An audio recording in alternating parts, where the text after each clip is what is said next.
சென்னை மெரினாவில் ஏற்பட்ட வன்முறையில் பாதிக்கப்பட்ட தங்களுக்கு இழப்பீடு வழங்க வேண்டும் என மீனவர்கள் கோரிக்கை விடுத்துள்ளனர்.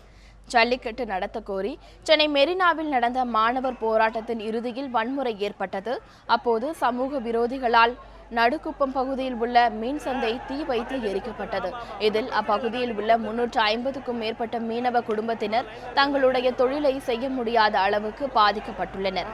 தொழிலுக்கு போகாததால் கடந்த 4 நாட்களாக வருமானம் ஏதும் இன்றி இருப்பதாகவும், வன்முறையால் பாதிக்கப்பட்ட தங்களுக்கு நிவாரணம் வழங்க வேண்டும் எனவும் மீனவர்கள் கோரிக்கை விடுத்துள்ளனர்.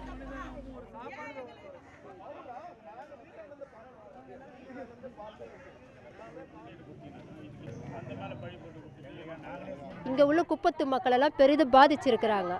அன்னாலம் காட்சிங்க இவங்கெல்லாம் வந்து மாத வருமானம் கூட கிடையாது. இவங்களுக்கு கடலுக்கு போனால் தான் பொழுதுபோக்கே, இவங்களுக்கு சாப்பாடு.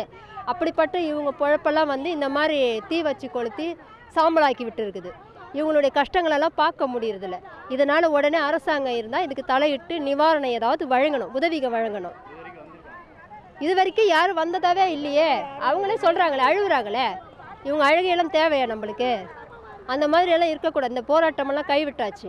இப்போ ஊரே அமைதியாகிடுச்சு. இதுக்கு மேல்பட்டு நடக்க வேண்டியது நிவாரண பணிகள் தான். அதில் தலையிட்டு அரசாங்கம் இவங்க பாதிப்புக்கெல்லாம் சேதாரத்தெல்லாம் சரி பண்ணணும்.